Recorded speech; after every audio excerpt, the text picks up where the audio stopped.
이번 시즌 맨유의 공격진들이 정말 너무할 정도로 득점을 못해주고 있는데, 그러다 보니까 지난 경기가 끝난 이후에 BBC에서 어떤 자료를 띄워줬냐면 웨스트햄의 공격진과 맨유의 공격진의 공격 포인트를 비교한 자료인데요. 이 자료를 보시면 쿠두스가 6골과 1개의 도움, 그리고 파케타가 2골과 5개의 도움, 그리고 보엔이 11골과 1개의 도움이에요. 그래서 이 3명의 선수의 공격 포인트만 합쳐도 19골과 7개의 도움입니다. 그런데 어제 나왔던 맨유의 3톱을 보면요, 안토니 이번 시즌에 0골과 0개의 도움, 가르나초가 1골과 1개의 도움, 그리고 호일룬도 득점과 도움이 없는 상태입니다. 여기에 더해서 레시포드까지 포함시켜도 이번 시즌 레시포드가 프리미어리그에서 17경기 2골과 2개의 도움이거든요. 그래서 결과적으로 호일룬, 레시포드, 가르나초, 안토니 이 4명의 선수의 공격 포인트를 모두 다 합해봐도 이번 시즌 프리미어리그에서 3골과 3개의 도움이에요. 이번 시즌 프리미어리그가 18라운드까지 지났는데 맨유의 공격진 4명의 득점을 합한 득점이 3골밖에 되지 않는다. 이거는 정말로 심각한 수치거든요. 그래서 사실 맨유가 이번 시즌에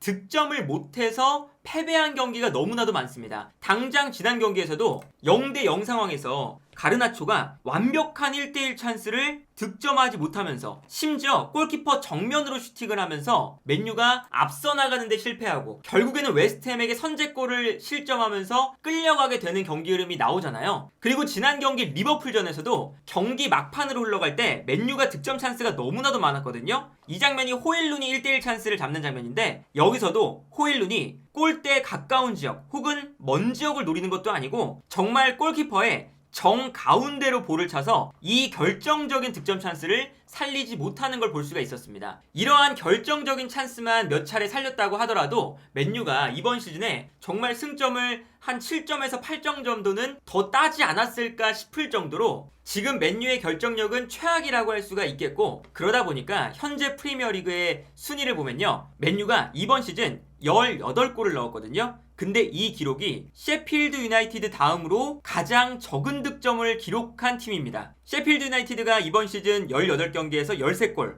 벌리가 18골, 루턴타운이 17경기에서 18골, 크리스탈 팰리스가 18경기에서 18골을 넣었거든요. 맨유가 크리스탈 팰리스, 루턴타운, 벌리와 동일한 득점을 기록하고 있어요. 맨유가 리그 내에서 두 번째로 득점이 적은 팀이라는 게 이번 시즌 성적이 이렇게까지 안 좋아지고 있는 가장 큰 이유라고 할 수가 있겠고요. 그리고 기본적으로 호일룬을 비롯한 가르나초, 그리고 안토니, 여기에 더해서 레시포드까지 공격진 간의 호흡도 매우 좋지 않습니다. 그래서 어제 BBC가 웨스트햄과 맨유의 경기가 끝나고 이런 자료를 보여줬어요. 이 자료는 안토니와 가르나초가 이번 시즌에 호일룬에게 몇 차례나 패스를 했느냐, 이것을 보여주는 자료인데, 한 경기도 아니고 이번 시즌을 통틀어서 안토니가 호일룬에게 6번의 패스를 했습니다. 가르나초는 호일룬에게 5번의 패스를 했거든요. 그래서 90분당 안토니는 호일룬에게 1.2개의 패스를 하고 있고요, 가르나초는 1개의 패스를 하고 있습니다. 이것은 사실은 감독의 문제일 수도 있거든요. 그리고 선수 간의 문제일 수도 있는 거죠. 특히 가르나초와 안토니가 볼을 가졌을 때 가운데에 있는 호일룬과 주고받으면서 풀어나가면 더 좋을 텐데, 이 선수들이 본인들이 마무리 슈팅을 하고 마무리 패스를 하려는 경향이 강해요. 그러니까 약간 욕심을 부린다는 뜻이죠. 이 장면을 보시면 오른쪽에서 안토니, 맥토미니, 완비사카가 있어요. 그리고 이때 안토니가 내려오면서 볼을 받아주고요, 맥토미니는 측면으로 움직여주고 완비사카는 맥토미니에게 패스를 주고 본인은 전방으로 뛰어나가기 시작합니다. 그런데 그 순간 안토니가 내려가니까 웨스트햄의 수비수 한 명이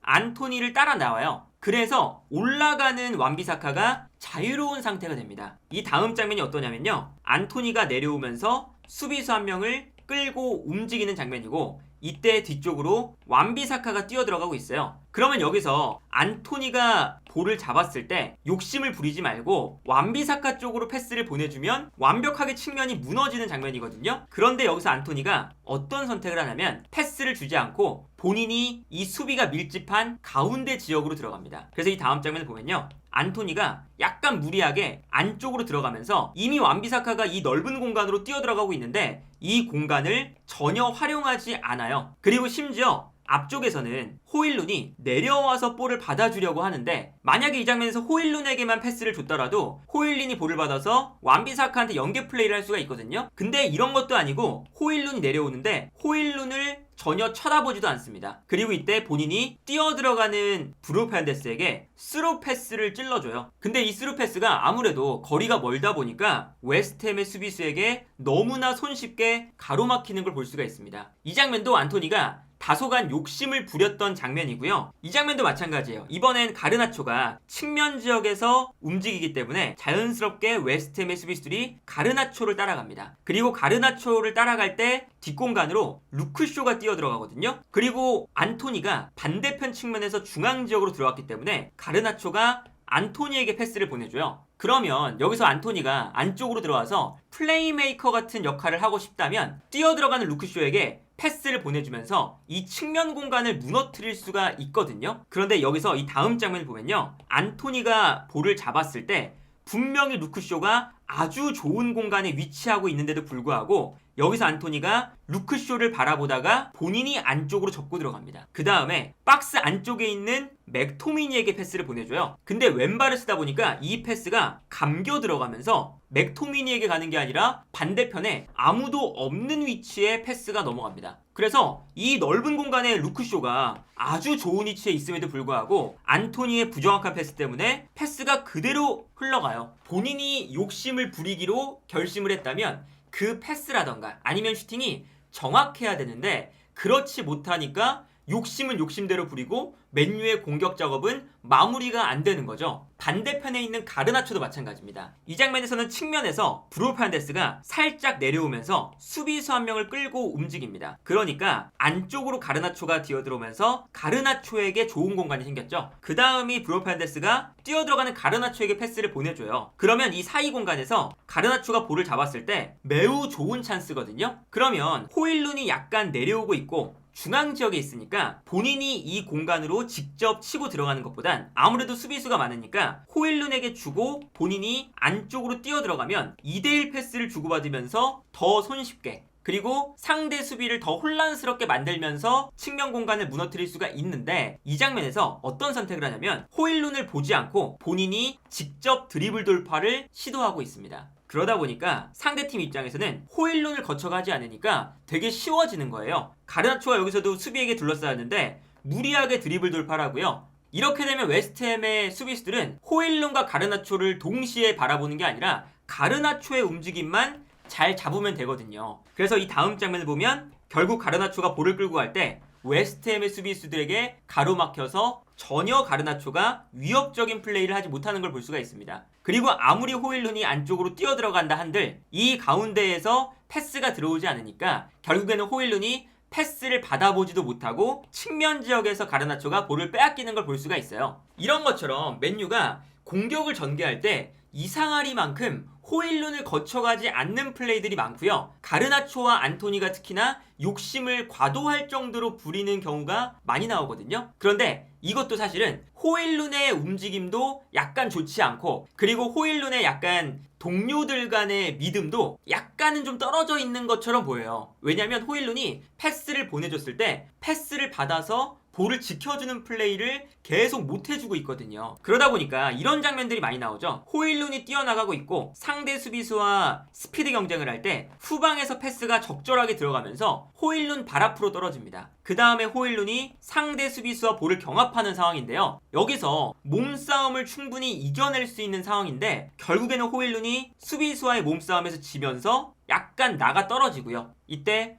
웨스트햄의 수비수가 편안하게 몸싸움을 이겨서 볼을 가져오는 걸 볼 수가 있습니다. 그리고 호일룬의 움직임도 그렇게 좋지 않은 게요. 안토니가 볼을 끌고 올라오고 있어요. 그러면 호일룬이 앞으로 달려나가면서 안토니가 패스를 해줄 수 있는 공간으로 뛰어 들어가거나 아니면 본인이 볼을 받기 위해서 약간 내려와 주면서 안토니의 볼을 받아주는 플레이가 돼야 되거든요. 그런데 호일룬이 이 앞 공간에서 가만히 서 있습니다. 그러니까 안토니 입장에서는 볼을 끌고 올라가는 선택지만 남게 되는 거죠. 호일룬을 이용하지 못하고 무리하게 드리블 돌파를 시도해요. 그러다가 결국에는 앞쪽에서 안토니가 볼을 빼앗기는 걸 볼 수가 있습니다. 여전히 호일룬은 수비수 사이에 붙어서 수비수와 떨어지지 않는 위치에서 계속 있거든요. 이 장면도 마찬가지거든요. 완비사카가 볼을 끌고 올라오고 있는데 호일룬이 볼을 받으러 내려가고 있어요. 그러면 수비가 자연스럽게 호일룬을 따라서 올라오잖아요. 그렇다면 호일룬을 거쳐가든 아니면 호일룬이 만들어준 공간으로 뒷공간으로 누군가 뛰어 들어가든 이러한 2차적인 움직임이 있어야 되는데 그냥 호일룬을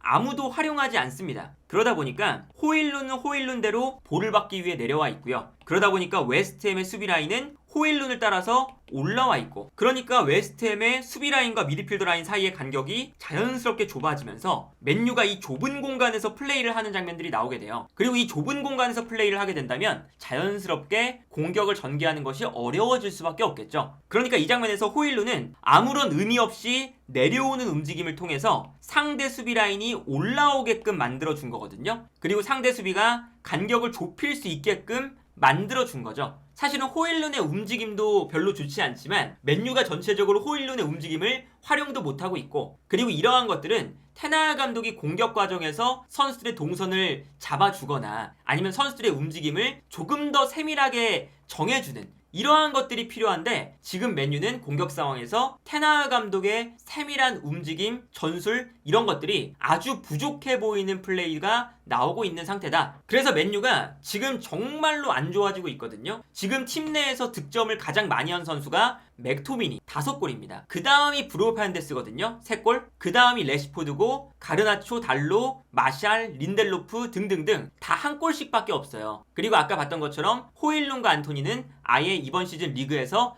득점조차 하지 못하고 있고요. 그러다 보니까 지금 맨유가 수비 라인의 연쇄적인 부상 때문에 수비적인 어려움을 겪고 있다 라는 이야기가 나오는데, 사실 수비적인 측면은 생각보다 그렇게 심각하지 않고요. 어떻게든 실점을 안 하고 있어요. 오나나의 선방도 있었고, 그리고 생각보다 에반스나 이런 선수들이 땜빵으로 나와서 잘해주고 있거든요. 그런데 오히려 지금 맨유의 문제는 1,000억을 들여서, 어마어마한 금액을 들여서 영입한 호일룬과 안토니, 어마어마한 연봉을 주면서 재계약을 한 레시포드. 가르나초는 이제 유스 출신이기 때문에 그렇게 돈이 많이 들어간 선수는 아니지만 어쨌든 맨유의 팀이라는 그 상징성을 생각해보면 이 돈이 많이 들어간 선수들의 퍼포먼스가 너무나도 좋지 않다. 이 공격진의 문제가 심각한 상황이 아니겠느냐 하는 생각이 들고요. 이 공격진의 퍼포먼스가 제대로 살아나지 않으면 맨유가 이번 시즌 정말 어려울 수도 있다. 그리고 당장 테나흐 감독이 지난 시즌에 비해 이번 시즌 공격적인 전술도 좀 약간 미약하거든요. 사실 지난 시즌에는 돈을 더 들이지 않았음에도 불구하고 베오르스트를 영입해서 베오르스트가 전방에서 더미 플레이 하나만 집중해서 계속 왔다 갔다 움직여주고, 이때 베오르스트를 통해서 공간이 나면